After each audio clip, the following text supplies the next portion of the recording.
Hello, my name is Anthony, and this is my review for The Mandalorian Season 3, Episode 3. Like I've been doing, I'm going to start by giving my thoughts going into the episode, and then I'll give you my general thoughts on the episode, and then I will go more into specifics. And don't worry, I will warn you before I give away spoilers. Remember that everything that I have to say here is just my opinion, and if you want to leave yours down in the comments, I'll be happy to read them. With all of that down, let's go ahead and get started. So in case you haven't been keeping up with my reviews for the season so far, I'll just kind of fill you in real quick. I love this show in general.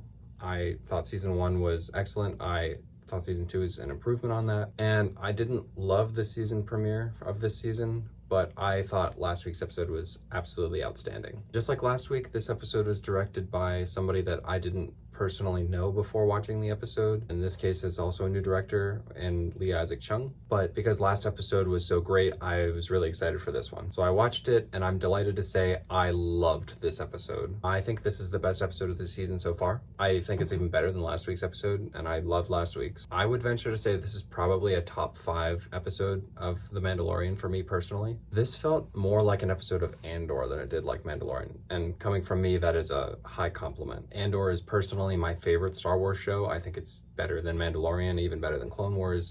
To me, it is peak Star Wars television. This episode also kind of gave me vibes of The Last of Us, which I just finished watching. Not to say that this is nearly as good as The Last of Us Episode 3, but in a similar way to that episode, it kind of told a side story that gives us a better idea of the context of what this universe is right now. And both Episode 3 of The Last of Us and Episode 3 of this season of Mandalorian do those things very well. I've heard some people call this a filler episode, to which I would say, let's wait and see. Because a filler episode is one that we just kind of wasted our time and it has nothing to do with what's going on. I would venture to say that this episode will have ramifications later on in the season, and we just don't know yet what those are. But I do think that will become clear as we move forward in the show. I don't think this will be a situation like those 2 episodes of the Book of Boba Fett that had absolutely nothing to do with the show. I have to say, I loved the runtime of this episode. At 57 minutes, this is the longest episode of Mandalorian yet. Runtime of the show has been a consistent complaint from me for not just Mandalorian, but all Disney Plus shows have this problem. I generally think that all of the Disney Plus episodes have been too short. So it made me very happy, and I think it allowed this episode to be a little better fleshed out. Another thing that this episode does really well that we haven't really seen the show do a lot of yet is give us a more fleshed out side character and tell their story for a while, so we can understand and appreciate multiple characters in the story, not just Din and Grogu. This episode is really 2 episodes in one. You have the first story with Din and Bo, and then you have this whole other story with the scientist. While there are some great crowd-pleasing moments that the show has been known for, there's also some really interesting character drama here and an actual dilemma that the characters and the audience sort of wrestle with, and it makes it for a really compelling story to watch. So now that I've kind of given my general thoughts on this episode, I'm going to talk more about the specifics of the episode. And just to reiterate, I will be talking in full spoilers for this point forward for the remainder of the video. You have been warned. So it starts right where we left off in the last episode, with Din having just gotten out of the water, having just been rescued by Bo-Katan. He wakes up and says he didn't realize the waters were that deep,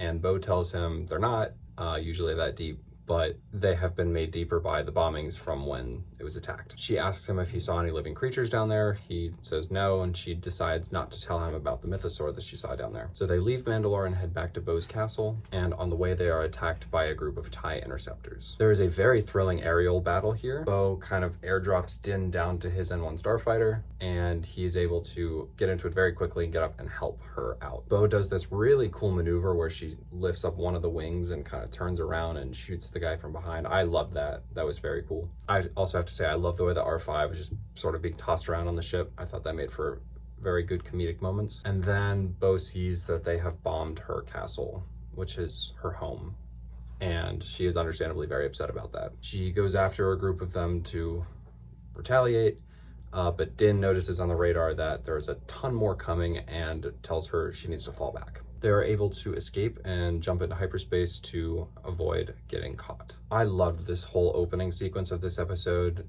and it really set up this episode nicely for me. And what makes that action sequence even better is that it actually had narrative purpose. I'm not a big fan of action just for the sake of action. If you don't have a story purpose for what you're doing, then it just kind of takes up screen time. By destroying her home, It lets us know that somebody's after her, probably Moff Gideon, and it also gives a reason for her to go back with Din to the Mandalorian covert. So then we completely shift gears and start talking about this story with the scientist. And immediately we're back on Coruscant, which we haven't seen in live action since the prequel era. It is now the capital of the New Republic, which is still in its infancy. The New Republic has only been around for less than a decade at this point. The shots of Coruscant in this episode are absolutely gorgeous. I don't think this planet has ever looked as interesting as it did in this episode. I've always known cerebrally that this is a big city planet, but this is the first time that it has felt like I'm watching a living, breathing metropolis with 1 trillion people on the planet. Then we are reintroduced to Dr. Pershing, who, if you don't remember, was working with Werner Herzog's character all the way back in season 1. Then he went to work with Moff Gideon for a while, and now he is seeking amnesty in the New Republic as an ex-Imperial. He gives a talk on the possibilities of cloning and how you can make an ideal specimen by taking different pieces of DNA from different specimens and sort of combining them to make the perfect ideal specimen. Then he goes to his new amnesty quarters and he makes a bunch of new friends, and he sees Kane, recognizing her from working with Moff Gideon. And by the way, I'm assuming that both her presence and that earlier attack on Bo-Katan's castle are both indicators that Moff Gideon is in fact back. And that is very exciting to me because I love Giancarlo Esposito in this role, and I think it's a great character, so that's exciting to me. So these ex-Imperials all sit around and talk about things that they missed from working in the Empire. Dr. Pershing mentions the yellow biscuits for traveling that he really liked, and so on. These biscuits show up later on. Somebody gave them to him, and he doesn't quite know who. We later find out that was Kane. So later on, we see Kane and Dr. Pershing go to this sort of carnival on Coruscant, which is a really cool scene. You see them with their Star Wars version of cotton candy, or whatever that was supposed to be. I love that one moment where they see that rock sticking out of the ground, and Kane says that this is the peak of the tallest mountain on Coruscant, and that it's the only part of the actual planet that you can still see. I loved it because it really made you feel how this metropolis city was built and how it has evolved to the point that it is now. It makes it tangible in a way that I can't really describe, but I just really love the way that they expanded the lore of this planet with just that simple concept. Moving on, Dr. Pershing goes to his check-in with the droid for his amnesty program, and it starts to ask a bunch of standard questions like, do you have any resentment towards your coworkers? Do you have any resentment toward the New Republic? He says no. And then he asks the droid if he would be allowed to continue his work, to which the droid says, no, you cannot, because your work is cloning, and that kind of stuff cannot be done according to the laws that they have set up. This scene felt like a really realistic thing that would happen in this situation. If you had ex-Imperials and an amnesty program, you would probably have them check into droids, and I loved that. So he talks to Kane, and she sort of convinces him that it would be the right thing to do for him to continue his work because it is important. And he sort of struggles with this because it's against the rules. He was given a second chance. All he has to do is follow the rules. But at the same time, he feels the right thing to do is for him to continue doing his work because it would help the New Republic. But she tells him that everything he needs is on an abandoned Imperial ship and that she would be able to get it. And following another check-in session he has with that droid, decides it is the right thing to do to go and get the lab equipment and finish his work. He goes to Kane, says, let's do it, and they take off. They leave their designated area, they get on a train. There's a cool train hopping sequence, and they jump off at the site of an abandoned Imperial Star Destroyer. They're able to break in. Dr. Pershing gets everything that he needs. They get out, and then boom, he gets caught. And it turns out, somewhat predictably, Kane betrayed him. He is then taken in and forced to undergo some sort of mind therapy to rehabilitate him. He starts to panic and worries that they're going to wipe his mind because he recognized this as an Imperial mind flayer. The Mon Calamari doctor that's with him tells him not to worry.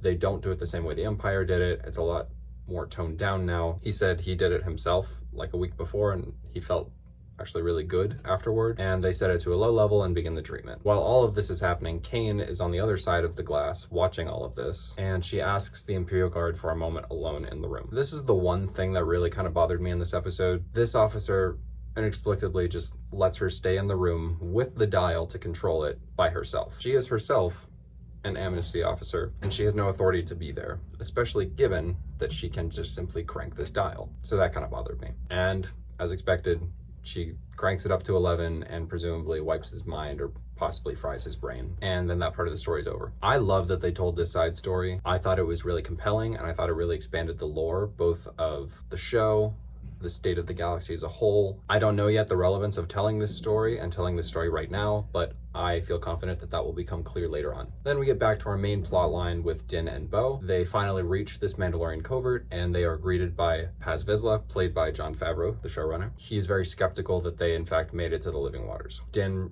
provides proof with a little vial of water that he took. Paz is still skeptical, but he decides to let them in to see the armorer and let her decide. She confirms that this sample is in fact from the living waters, and therefore by creed, he is redeemed as a Mandalorian. Furthermore, she says that since Bo-Katan technically bathed in the waters and hasn't taken off her helmet since, then by creed, she also is redeemed as one of them. She tells her that she's free to leave whenever she wants, but for now, she's welcome to be one of them because she has followed their rules. So Din and Bo are welcomed back into the group with open arms, and the episode ends at that point. So to recap, I completely love this episode of The Mandalorian. From the story of the scientist to giving us the context of where the Republic is right now, to showing us Coruscant in a new way, to this story of Bo-Katan now coming back to the people and Din being redeemed. I thought all of it was really interesting to watch, and I really enjoyed it. I was a little surprised that they wrapped up this redemption story so quickly,